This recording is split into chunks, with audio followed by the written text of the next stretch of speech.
वृंदावन में पधारे और वृंदावन के 1-1.5 महीने में उस ब्राह्मण ब्रह्मचारी ने बड़ी सेवा करी बाबा की, बहुत सेवा करी, इतनी सेवा करी कि महाराज बाबा स्वस्थ हो गए। और जैसे ही वृंदावन में पूर्व में बिहारी जी नहीं थे, श्री राधा वल्लभ जी थे और 5 ठाकुर थे वृंदावन के। बिहारी जी बाद में हुए हैं, साक्षी गोपाल ज्ञान बुधड़ी में विराजमान थे। तो महाराज साक्षी गोपाल मंदिर में आकर के बाबा ने सब जगह दर्शन किया। साक्षी गोपाल मंदिर में आके बाबा के आंख में आंसू आने लगे, रोने लगे महाराज। ब्रह्मचारी बोला, बाबा क्यों रो रहे हो? बोले, बेटा भगवान के लिए नहीं रो रहा हूं, मैं तेरी सेवा से रो रहा हूं। तूने मेरी इतनी सेवा करी, जो कोई परिवार का तैयार नहीं होता, तो मुझे वहां से यहां तक लाया और तेरे कारण मैं आज ठाकुर जी का दर्शन कर रहा हूं। इसलिए मेरे मन में भावना है, मैं संकल्प करता हूं, मैं अपनी बेटी का विवाह तेरे साथ करूंगा। संकल्प कर दूंगा, मैं वाग्दान अपनी बेटी का तेरे साथ में कर दूंगा। ब्रह्मचारी बोला, बाबा मैं तो ब्रह्मचारी में पढ़ने वाला हूं, अब मैंने आपकी सेवा इसलिए तो नहीं की थी कि महाराज कि मैं आपकी बेटी से विवाह करूं, तो नहीं, तेरी इच्छा नहीं है और मेरी इच्छा है, तूने सेवा करी है, ये ब्राह्मण का वचन है, मैं अपनी बेटी का विवाह तेरे साथ करूं। वहां जाने के बाद ब्रह्मचारी बोला, बाबा मेरा मन नहीं है। बोले, मन तेरा हो ना हो, पर मेरी बात को निभाना तेरा धर्म है, मैंने भगवान के सामने साक्षी माना है। अच्छा ठीक है, आप कह रहे हो तो ठीक है, चलो। दोनों वहां से चल करके महाराज फिर 1-1.5 महीने में उड़ीसा क्षेत्र में पहुंच गए। और वहां तो इसने अपने भाई बंधु सबको इकट्ठा किया। बोले, हम अपनी बेटी का विवाह इसके साथ करेंगे, तो ये कहीं चले जाएंगे। ब्राह्मणों में ये है और सभी में है। हमारे हमें इतने ऊंचे कुल, वो थोड़ी नीचे कुल का ब्राह्मण था। ये झगड़ा आज तक चला आ रहा है। सरयू पारी महाराज इधर नहीं करे, उधर के इधर नहीं करे, ये झगड़ा आज तक है। हमारे वो ऊंचे ब्राह्मण थे, बोले इसके साथ, और उसमें भी ये धनाढ़ नहीं हमारे बराबर करें, और बेटी केवल तुम्हारी ही थोड़ी है, हमारे पूरे परिवार की है, हम नहीं करने वाले। इसने कहा, भाई मैं भगवान के सामने वचन दे चुका हूं। बोले, वचन दे चुके चाहे नहीं दे चुके, पर हम नहीं मानते। रोने लगे ब्रह्मचारी के पास। बोले, बेटा क्या करूं, भगवान के सामने का वचन है। ब्रह्मचारी बोला, मुझे विवाह का लोभ नहीं है, पर सबको एकत्रित करिए, आपका वचन रहना चाहिए। पूरा गांव इकट्ठा किया गया। तो पंच तो पढ़े पढ़ाए थे ना भाइयों के, तो भाइयों ने सब पढ़ा रखा था। बोले, इनके साथ नहीं करना है। तो महाराज बोले, ठीक है ठीक है। बोले, एक बात बताओ, तुमने साक्षी किसके सामने लिया? भगवान के सामने। अच्छा ये बताओ, पहले तुम्हारी स्थिति क्या थी? बोले, पहले मैं बीमार था, इसने बड़ी सेवा करी मेरी। तो बोले, तुम बीमार थे तो बीमार की बात कोई मान्य नहीं होती। अरे बोले, भैया भगवान के सामने बीमार नहीं था, स्वस्थ था। बोले, नहीं होगी। अरे तो बोले, कोई तो उपाय। बोले, उपाय है, यदि भगवान वही भगवान यहाँ कर साक्षी दें तो हम बात मान लें। क्योंकि पंच जानते थे न भगवान आने वाले और न बात पूरी होने वाली। रोने लगा यह ब्राह्मण वृद्ध। ब्रह्मचारी बोला, बाबा क्यों रोते हो? बोले, बेटा मेरी बात झूठी हो जाएगी। बोले, नहीं, यदि आपका वचन सच्चा होगा तो साक्षी गोपाल को भी यहाँ आना पड़ेगा। ब्रह्मचारी का विश्वास, आप यही रुको, मैं जाता हूं। 4 महीने का समय दिया पंचों ने। 4 महीने के अंदर अंदर भगवान यदि आए तो बात मान्य होगी। महाराज ब्रह्मचारी फिर महीने भर चला, वृंदावन पहुंचा, ठाकुर जी के चरणों में गिर पड़ा, रोने लगा। नाथ, हंसी हमारी नहीं है, हंसी आपकी है कि डारो तो डारो। रोने लगा, प्रभु क्योंकि आपके सामने ब्राह्मण वचन दे चुका है, इसलिए आपका नाम झूठा चला जाएगा। नस से नस नहीं हुई। खाना छोड़ दिया महाराज। 1 दिन बीता, 2 दिन बीते, 3 दिन बीते, कमजोर होने लगा, आंखों में सुबिंदु छलक रहे हैं। डारो तो डारो, नहीं नाम हूँ पलट डारो। महाराज नाम ही पलट जाइए, साक्षी आपकी है। महाराज सो रहा है वही मंदिर में, और मूर्ति में से आवाज आने लगी, बेटा अरे ब्रह्मचारी कहां भूखा पड़ा है, जा। ब्रह्मचारी की आंख खुली, साक्षी गोपाल विग्रह से आवाज आ रही, भगवान कैसे जाऊं, ब्राह्मण बालक का, ब्राह्मण का वचन है, झूठा चला जाएगा। अरे बोले भले आदमी एक बात बता, अरे मूर्तियां भी कहीं जाती हैं, ये बता। तो बोले महाराज ब्राह्मण था ना, ब्राह्मण बालक बड़ा बुद्धिमान होता है, वो गुण है। ब्राह्मण बोला बात तो आपकी ठीक है कि मूर्तियां कहीं नहीं जाती, पर महाराज मूर्तियां बोलती भी तो नहीं है, आप बोल भी तो रहे हो, तो बोल रहे हो तो आपको चलना भी पड़ेगा। ठाकुर जी भक्त के आगे हार गए, बोले ठीक है भैया, तू जो कहता है वो मुझे स्वीकार है। नारायण, पर एक शर्त पर जाऊंगा। एक शर्त पर क्या? बोले तुझे आगे चलना पड़ेगा और पीछे मुझे चलना पड़ेगा, और पलट के तुझे देखना नहीं है। जहां तू पलट के देखेगा वहीं रुक जाऊंगा, उठूंगा नहीं। और दूसरी शर्त महाराज, बोले दूसरी शर्त है कि हम वृंदावन के ठाकुर हैं, और जब तक चकाचकी नहीं हो तो हमको अच्छा लगता नहीं।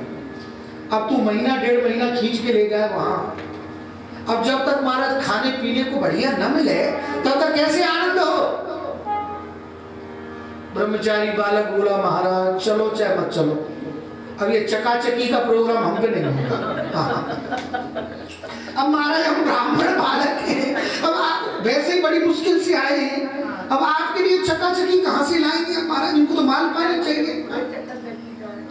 अब ये कोई सत्तू खाने वाले ठाकुर जी थोड़ी है कि खाली सत्तू पिया पूरा दिन निकल गया। इनको तो पूरे दिन में 10 बार भोग चाहिए। ठाकुर जी बोले तो हम नहीं जाने वाले।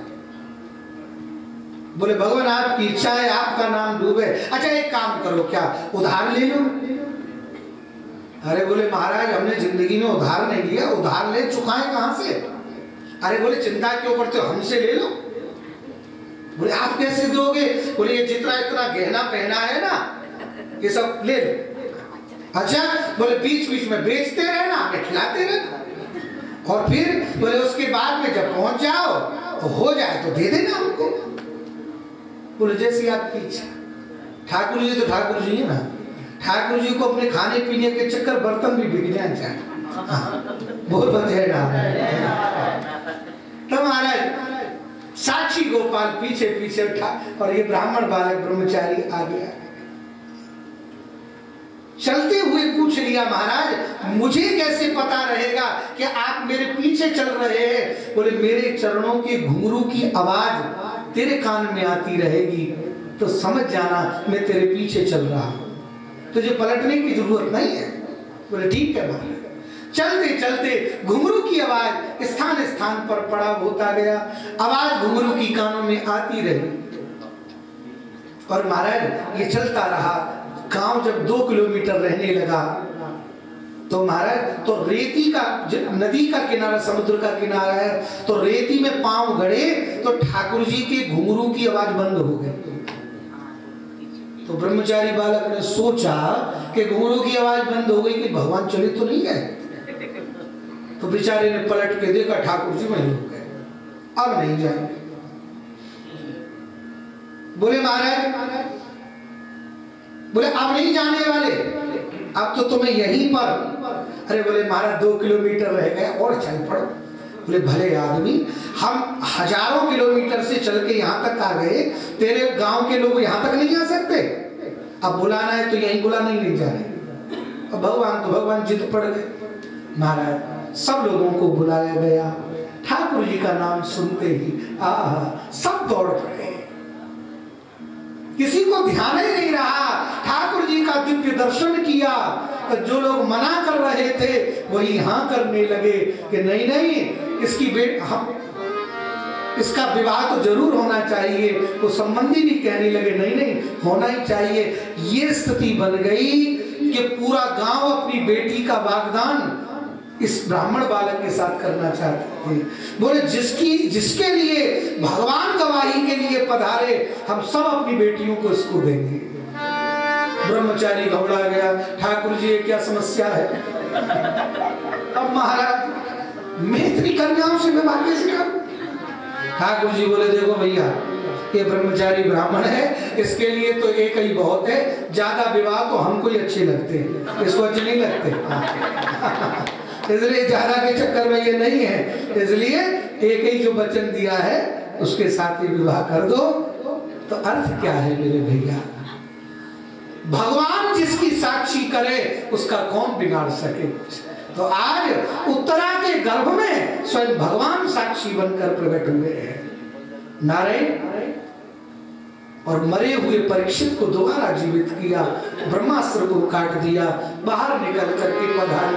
कुंती बुआ की आंखों में आंसू, रोने लगी। नाथ कहां से आपने? नमस्ये पुरुषं त्वाद्यमीश्वरं प्रकृति परम अलक्षं सर्वभूतानां अंतर्बहिर्वस्थितम् माया जवनिका छन्न अज्ञादोक्षमव्ययम् न लक्ष्यसे मूढदृशा नटो नाट्यधरो यथा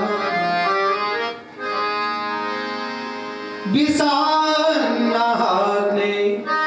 पुरुषागदर्शनात् दशसभाया वनवास मृधे मृधे नेकमः तथास्तु द्रोण्यस्त्रतस्यास् हरे विरक्षिता द्रोण्यस्त्रतस्यास् हरे विरक्षिता द्रोण्यस्त्रतस्या हरे विरक्षिता। नमस्ते त्वाद्य पुरुषं प्रकृते परम। आप समस्त जीवों के अंतःकरणी प्रवाही हैं। स्तुति का अर्थ बहुत लंबा है, इसलिए एक श्लोक कह करके क्या कह रही है? विषान महाग्नि। आपने कहां से हमारे बच्चों को नहीं? तो भगवान यहाँ टीकाकार कहते हैं, क्या आप मेरा भजन इसलिए कर रही हो कि मैंने आपको बचाया? तो ये तो भजन नहीं, तो स्वार्थ है। मेरी स्तुति आप इसलिए कर रही हो कि मैंने आपको बचाया, आपके परिवार को बचाया? तो एक टीकाकार कहते नहीं नहीं, तो श्लोक बोला, कृष्णाय वासुदेवाय देवकी नंदनाय च नंदगोपकुमाराय गोविंदाय नमो नमः। हम केवल आपने हमको बचाया इसलिए भक्त नहीं है, हम तो आपके बहुत पुराने प्रेमी हैं। सच्ची बात है। ठाकुर जी हमें खूब फल फूल मेवा ही देते रहे तभी भजन करेंगे क्या? नहीं नहीं, चाहे वह संपत्ति हो विपत्ति हो।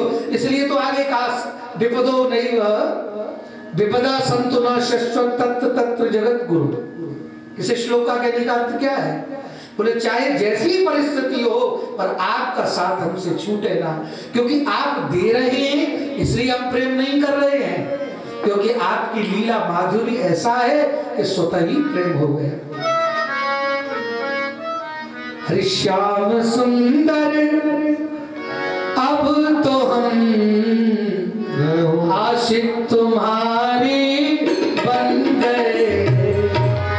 श्याम सुंदर अब तो हम आशिक तुम्हारे बन गए। श्याम सुंदर अब तो हम आशिक तुम्हारे बन गए। श्याम सुंदर अब तो हम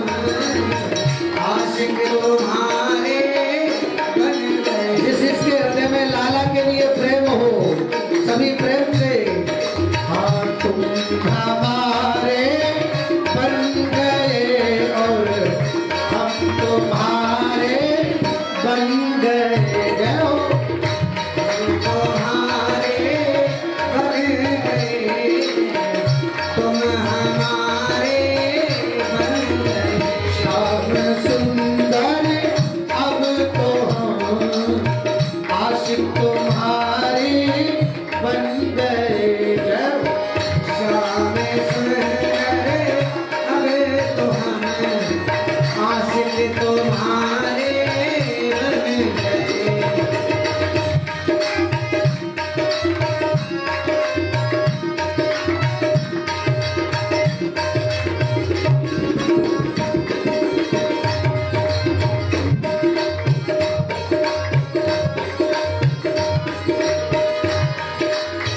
जब ये दिल दुनिया का था, दुश्मन हजारों बन गए। जब ये दिल दुनिया का था, दुश्मन हजारों बन गए। जब ये दिल जब ये दिल तुमको दिया, हर दिल के प्यारे बन गए। जब ये दिल तुमको दिया, हर दिल के प्यारे बन गए। श्याम सुंदर अब तो हम आशिक तुम्हारे बन गए। श्याम सुंदर अब तो हम आशिक तुम्हारे बन गए।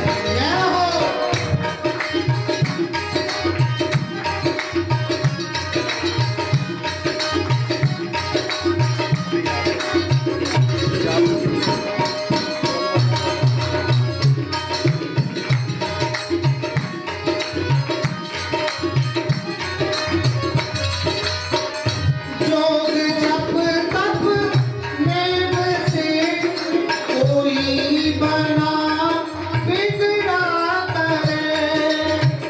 जोग जप नेम से कोई बना बिगड़ा करे। कोई बना बिगड़ा करे, कोई बना बिगड़ा करे। हम अजामिल की घड़ी का, हम अजामिल की घड़ी का बेसहारे बन गए। हम अजामिल की घड़ी का बेसहारे बन गए। श्याम सुंदर अब तो हम आशिक तुम्हारे बन गए। श्याम सुंदर अब तो हम आशिक तुम्हारे बन गए।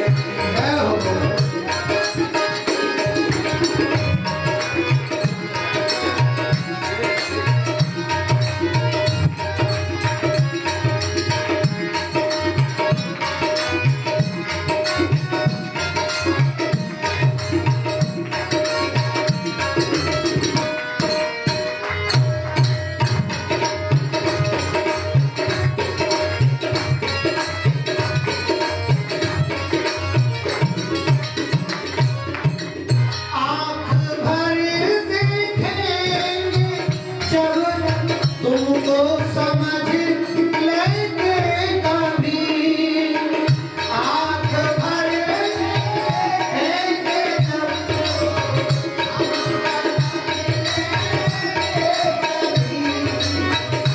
बड़े बड़े उपदेश देते हैं भगवान को समझो समझो। बोले भगवान समझेंगे तब जब तुम्हें देखेंगे। इसलिए महाराज समझने नहीं आए हैं। आँख भर देखेंगे जब तुमको समझ लेंगे कभी, आँख भर देखेंगे जब तुमको समझ लेंगे कभी। दिल बना है कुल जग में, दिल बना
जल बिंदु जो प्रेम की जल बिंदु जो तब के सितारे बन गए प्रेम की जल बिंदु जो तब के सितारे बन गए श्याम सुंदर अब तो हम आशिक तुम्हारे बन गए श्याम सुंदर अब तो हम आशिक तुम्हारे बन गए हाँ तुम हमारे बन गए और हम तुम्हारे बन गए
भगवान की स्तुति गाई है गुरुदेव की सन्निधि में।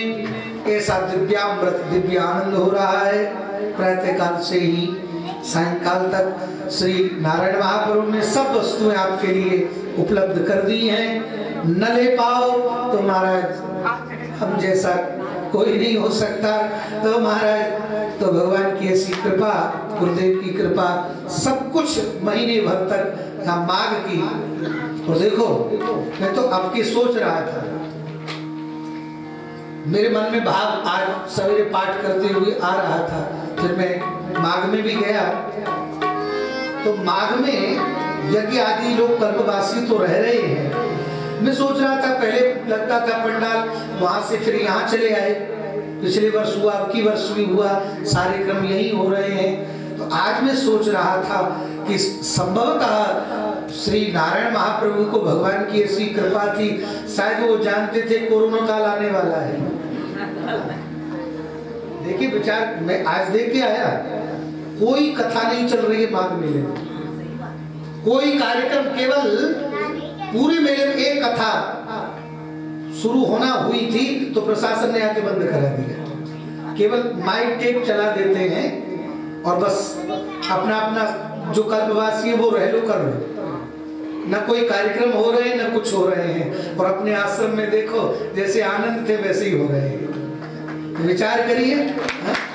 तो ये बताइए, मैं इसे अब नारायण महाप्रभु की कृपा नहीं कहेंगे तो क्या है? यदि मानो माघ में रहते तो क्या होता? अब बिना कथा, बिना, हमारा तो मन नहीं लगता भाई। अब झूठ बोलो चाहे सच, खाली भजन से नहीं लगता भाई। कथा चलती रहे तो मन लगता रहता है। हमारा यदि कथा नहीं होती हो, प्रशासन बंद करा देता तो उल्टे प्योरिया बिस्तर वृंदावन ही चले जाते। तो महाराज तो विचार करिए तो कितनी गुरुदेव की कृपा है हमारे आपके ऊपर में। अपने आश्रम लोग डर भी रहे हैं, आज भी डर है लोगों को। इसलिए महाराज कई लोगों से बातचीत हो रही थी तो महाराज डर है, इसलिए बहुत नहीं आ पाते हैं। कारण है क्योंकि बहुत डर लगता है कि न फिर कहीं कोई और अनहोनी हो जाए, इसलिए डरते हैं। पर जो आप जैसे हैं जिन्हें कथा सुननी है, चाहे कुछ भी हो, जाना ही है।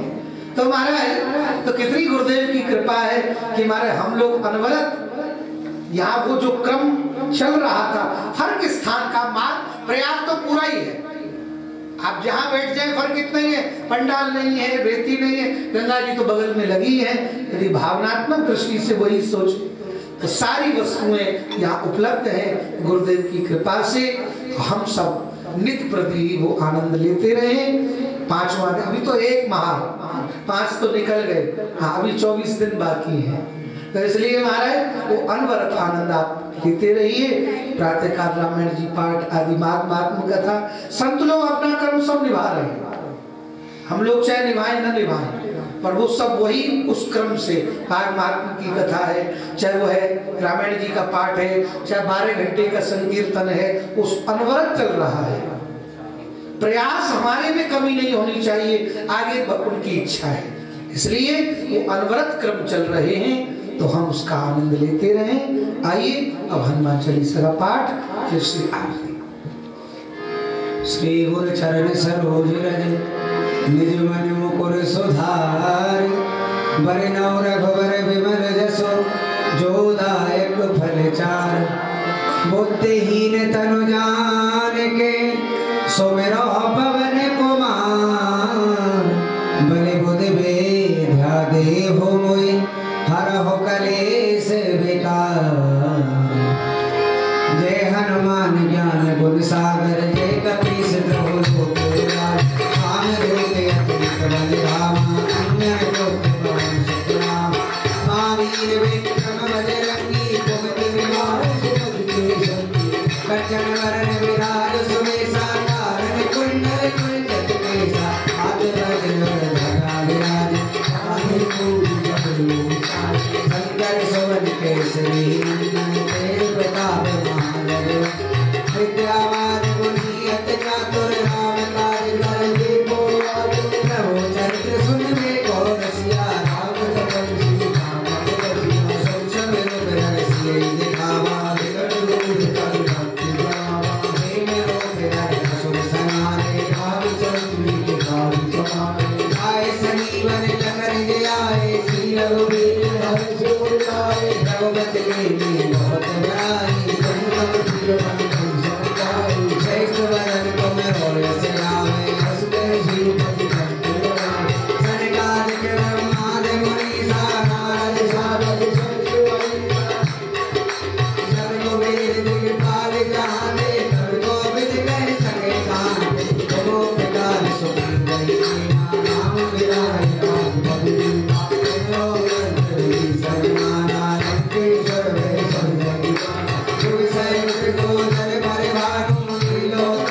पवन तने संकट हरण मंगले मूरत रूप राम लखन सीता सहित हृदय बसो सुरभूप।